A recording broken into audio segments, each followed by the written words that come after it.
आज हमारी सभ्यता के अंदर पुरुष अपने व्यक्तित्व को साबित करने में असफल हो रहा है।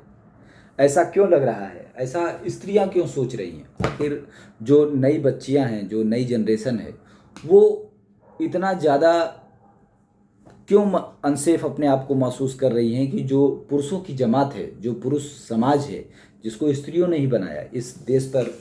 जब दूसरे देशों में स्त्रियों का कोई वजूद नहीं माना जाता था, जब उनके अंदर आत्मा नहीं माना जाता था, उनके खिलाफ किया गया काम अपराध नहीं माना जाता था, तब से इस देश में सर्वप्रथम स्त्री ही पूज्य रही है।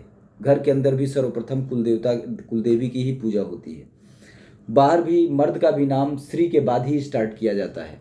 ऐसे देश के अंदर जहाँ उन औरतों ने ही इस समाज को पुरुष प्रधान बनाया, उन्होंने ही पुरुष के हाथ में जिम्मेदारी दी कि ये इसको ज़्यादा सुरक्षित रखेंगे, तो क्या पुरुषों के अंदर व्यक्तित्व की इतनी बड़ी कमी आ गई कि जो जिम्मेदारी उनको दी गई थी, जिस जिम्मेदारी उन्होंने उठाई थी, वो उसका बोझ उठाने में असक्षम है? क्या पुरुष इस तरीके से बेकार हो चुके हैं कि वो अपनी रिस्पॉन्सिबिलिटी को उठा नहीं पा रहे हैं? आखिर हो क्या रहा है? ऐसा क्या समस्या आ गया, ऐसी क्या प्रॉब्लम आ गई कि पुरुष अपने व्यक्तित्व को साबित करने में फेल हो रहा है? आखिर ऐसी क्या दिक्कत आ गई कि आज ह्यूमन ट्रेडिंग जैसी परिस्थितियां जन्म ली उस समाज के अंदर जिसको चलाने की जिम्मेदारी पुरुषों की थी? अगर पुरुष प्रधान समाज है और पुरुषों के हाथ में ही जिम्मेदारी थी, तो स्वाभाविक सी बात है कि जो भी अच्छाई और बुराई इस समाज के अंदर पैदा होगी उसके लिए पुरुष ही जिम्मेदार होगा। वो व्यक्ति जिसकी प्रधानता होती है, वो व्यक्ति जिसके हाथ में अधिकार होता है, हर अच्छाई और बुराई के लिए वही व्यक्ति जिम्मेदार होता है। चाहे वो कोई भी क्षेत्र हो, सामाजिक, आर्थिक, राजनीतिक, शैक्षणिक, कोई भी क्षेत्र हो, जिसके हाथ में पावर होता है वही रिस्पॉन्सिबल होता है। वो समाज जिसमें मर्दों के हाथ में पावर था, उसमें अगर कोई बुराई पैदा हुई जो समाज को ही निगल रही है, तो क्या मर्द इतने असक्षम हो गए समाज के अंदर कि वो सही और गलत का डिसीजन नहीं ले पा रहे हैं?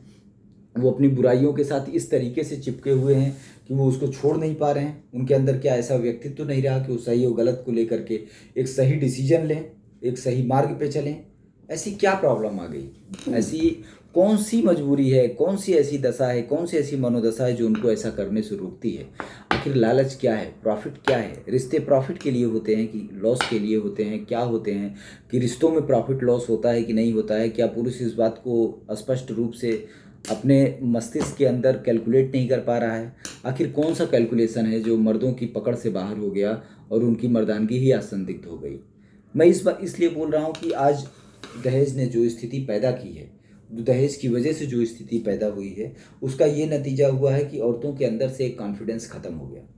औरतों के अंदर से, उनके मस्तिष्क से ये बात ख़त्म हो गई कि अगर मैं किसी पुरुष के साथ रिश्ता करके जाती हूँ तो मेरे जीवन में कोई परिवर्तन आएगा या मेरा जीवन अच्छे से बीतेगा।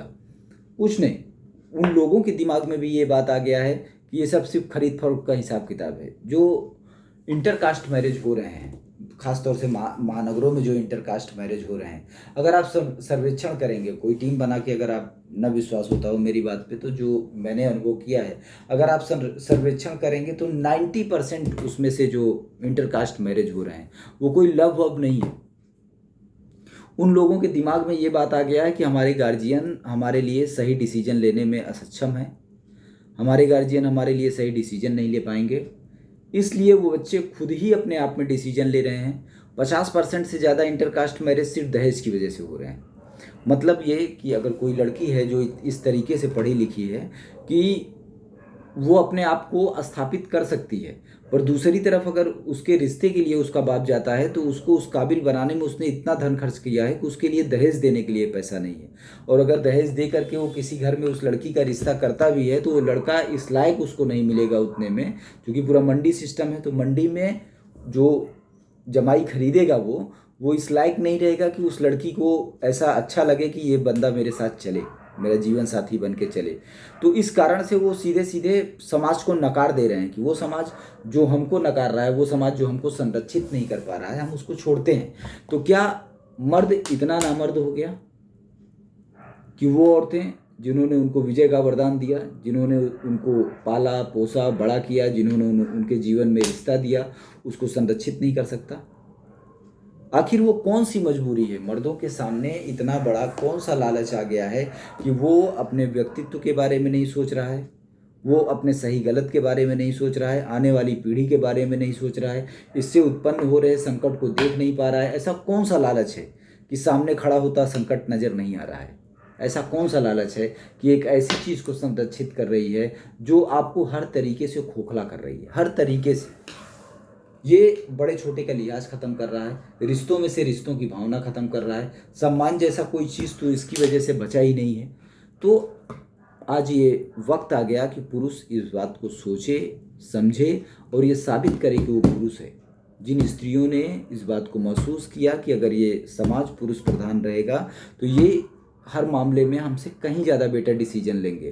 तो आखिर आज मर्द नामर्द कैसे लग रहा है? आखिर वही स्त्रियां जिन्होंने माथों पे विजय तिलक किया, दीप दिखाए, हाथ में रक्षा बांधे, वही इनके ऊपर से कॉन्फिडेंस क्यों खोती जा रही हैं? ये बहुत बड़ा संकट है और इस पर पुरुष समाज को बहुत ज़्यादा गौर करना चाहिए।